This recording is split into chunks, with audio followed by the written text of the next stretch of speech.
Hello, this is Tim from Vintage RC Garage, and today we're going to do a vintage versus re-release comparison of the Tamiya Lunchbox Kit 5863 and 58347. We're going to go through both kits and do a detailed comparison and let you know what to look for. All right, let's get started. All right, so let's start on the upper left. On the re-release, you have the number 540 for the motor that is clearly distinguished inside of the Japanese, where on the vintage side, there is nothing. At the top, again, you have the Dodge branding differences.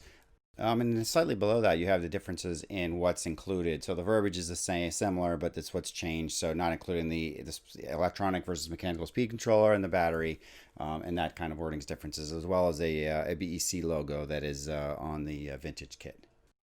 So if you tilt the box up to the front side, you'll see the picture is relatively the same. There's some radio and speed controller differences. The Monster van and the Dodge branding is there in the middle, as well as some differences in Japanese. And the pictures for the shocks and bearings and the radio system are both completely different on both kits. And you'll notice on the top right that the biggest difference is that the Vanessa van is actually only on the vintage kit. If you flip the box up to the back side, you'll see a couple small differences as well. Again, differences in the mechanical speed controller in the picture. In the middle, you'll have differences in the Japanese and English, as well as the Monster van versus the Dodge writing. On the right-hand side, almost identical, except for some slight modifications of the Tamiya logo and details of that. Both the left and right side are identical on the both boxes. On the re-release version, we have the Monster van again, and whereas the vintage is the Dodge. And on the vintage, there's some slight extra Japanese markings or Tamiya markings up above the logo. And that rounds out the differences on the box. So as you open up the kit, you'll notice that the parts are laid out almost identically for the two versions of the kit.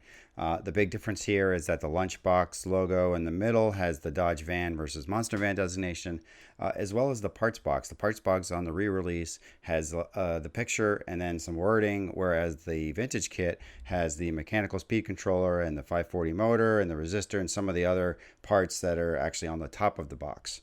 So if you don't have a lid on a particular version, or you have just the parts box, you can tell from that those are vintage or not.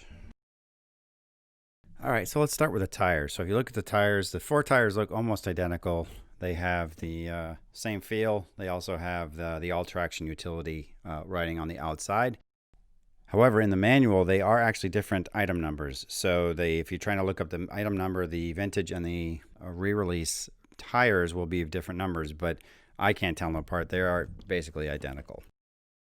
Okay, so if you pull out the A tree contains the parts for the arms, and it also contains the parts for the servo saver. If you have the bag, then you just need to look at the servo savers in the re-release kit. That's the P and the P trees in the manual, and the S tree in the vintage. And if you need to look at the small collars on that part to tell that apart. If you don't have it, you just have the A tree, go ahead and flip it over. On the re-release, it has the stamping dials, and then it has numbers, and then it has PA. If you look at the vintage one, however, it just has Grasshopper 1984 and then the Made in Japan designation. If you take a look at the C tree has all of the chrome parts for the bumpers and the damper chambers. Again, they look identical. They are the same item number in the manual. However, there are, again, subtle differences. If you flip it upside down, if you look in the upper left-hand corner here, you'll see an ABS symbol up in the upper left of the tree. However, in the vintage kit, you see just Made in Japan. So there is a difference in the C tree that will allow you to tell the difference between the vintage and the re-release kit. So if you pull out the tire rims, the yellow tire rims on both of the kits, I was not able to find any distinguishing characteristics as far as marks or writings on it. They look identical. Unfortunately, the manual for the vintage kit does not have an item number in it, so you don't really know if the numbers are the same. However, as I was looking at the part, I noticed that they were actually packaged differently. So if you look at the re-release kit, you can see that the rims are attached, and they're actually packaged crisscross of each other. Whereas if you look at the vintage one, it actually has them being separate apart. So I don't know if that's going to be consistent, but if you see that, then that could be one indicator that these are the differences between a vintage and a re-release. So if you pull out the D parts tree, Again, these look identical. They're the same numbers in the manual, but if you look at really, really detailed on them, if you look on the re-release kit, if you look in the upper right of one of these kits, you also have the engineering pressure stamping of the plastic parts, and there's also a number here on the tree itself. If you look at the vintage kit, however, the upper right is not a pressure stamping. It just says made in Japan. And the writing here is not a number. It's actually says Lunchbox on it. So there's a very clear difference here on those two trees, that there are differences between the vintage and the re-release. Okay, so if you look at the antenna, they're fairly easy to tell the difference. If you look at the re-release one, the antenna fits inside the box, whereas if you look at the vintage one, it actually extends 2 or 3 inches beyond the width of the box. Okay, so now one of the most critical parts of the differences between the re-release and the vintage is the body set. So my vintage body set was not in a bag. That's possible that it was just because the previous owner had taken it out. So I'm not sure if it was shipped with a bag or not. I wish it had, because it has dings and scratches on it from not being in a bag. And it's also discolored. So that, again, that could be age, that could be slightly off-white plastic versus the pure white from the vintage, for the re-release. I'm not exactly sure, but there is one key difference that you can use to tell the difference between the two, which is nice. If you look towards the back on the re-release kit, it says Tamiya and it also says Lunchbox, but it also has, again, a engineering stamp of the plastic pressing on right below the Tamiya, which is not in the vintage piece. And to the right of that, on the re-release kit, it does say 1987, and underneath it have a bunch of numbers.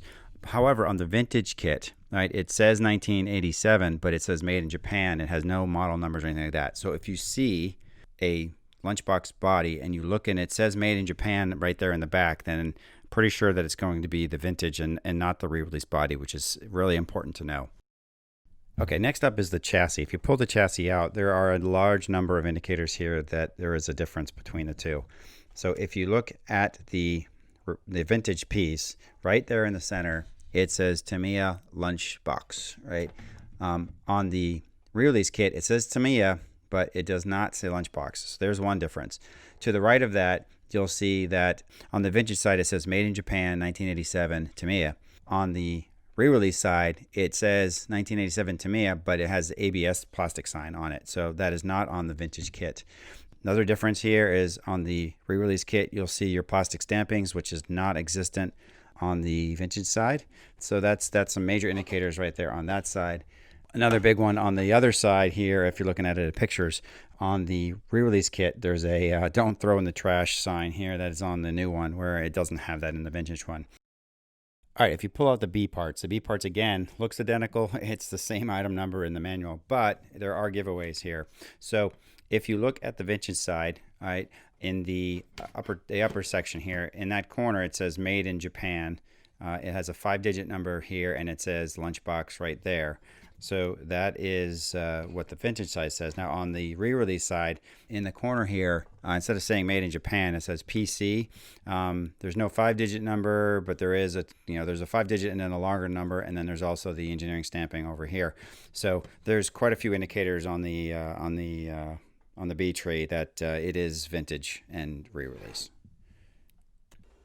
As mentioned earlier, on the parts box for the re-release is about 2 inches taller. Also, the re-re has the logo and text on the top, whereas it's actual parts in the vintage kit. And then the other major difference around the edges is that there's different logos and pictures and things like that on the re-release. Okay, so as we dig into the box a little bit, we'll take a quick look at the motor. The re-release motor has a made in China designation, and the vintage kit has a black plastic end where the re-release does not. All right, so if you go ahead and pull out the bumper, bad news on the bumper. So both bumpers have the Pajero designation on the front of it, and there was no other distinguishing characteristics that I could find between the two. So I do not see any way to distinguish the vintage versus the re-release front bumper in these two kits. So that's something to be aware of when you're looking at parts. So if you look at the vintage part, so the pressed parts bag, so you see there's still the wheelie bar in there, but we've got the kind of the resistor in there.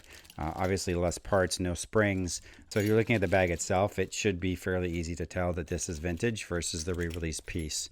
Likewise, the springs are split into a separate bag, so you have the springs as well as the tie ends and the tie rod, the speed controller rod, and things like that, which you don't have in the re-release piece. So there are some differences in that parts bag. If you look at the gearing, so the gear bag, noticeable difference here. They look similar. They do have different model item numbers in the manual, but obviously coloring differences. Vintage versus the clear translucent white that you get from the re-release piece. So there's some major differences there. Okay, let's do a quick recap on the screw bags. The screw bags are nothing alike, so they should be fairly easy to identify. The re-release kit A, B, C, and D bags, you notice that they are the sealed style with the sticker on the sealed bag, whereas the vintage side, they are the folded over label with a staple approach, and so they are much longer, wider, they cover both sides. According to the manual, the screw bags are identical in counts and sizes. I verified that. So there are some differences though, like in the colors of the bag. So like the B bag screws in the re-release silver, where they're kind of the bronze in the vintage. So should be very easy to find the differences between the screw bags. So rounding out the last little pieces of the boxes, if you look at the vintage kit, it has one extra screw bag which has the ball connectors and some spacers, which the re-release does not have. Also the parts bag, the tools bag in the re-release version, there's straps. There's also the box wrench, which comes in the re box top. And then the pinion gear, spur gear, some of those things look similar, but there are some differences between the internals of the tool bag. Okay, so real quick, just on the inside, the one important difference here on the inside labeling and packaging is that the vintage has the classic pictures of the Blackfoot, the Lunchbox, the Monster Beetle, and the Clodbuster on it, whereas the re-release has just the picture of the Lunchbox. All right, so let's take a look at the E-parts tree. The E-parts tree contains all of the clear parts for the windshield and for the sunroof and lights. On the re-release, the windshield has a 1987 Tamiya and some numbers and then the PS designation, whereas on the vintage piece there are absolutely no markings of any kind. On the sunroof and lights tree, the re-release has the numbers and again the PS designation, whereas the vintage distinguishing part there is the Made in Japan designation. Okay, so one of the last parts we're going to look into is the user's manual. The user's manual is rather disappointing on the re-release version. It looks nothing like your standard Tamiya vintage user manual. So it's missing the signature blue highlights all throughout. The front picture is different.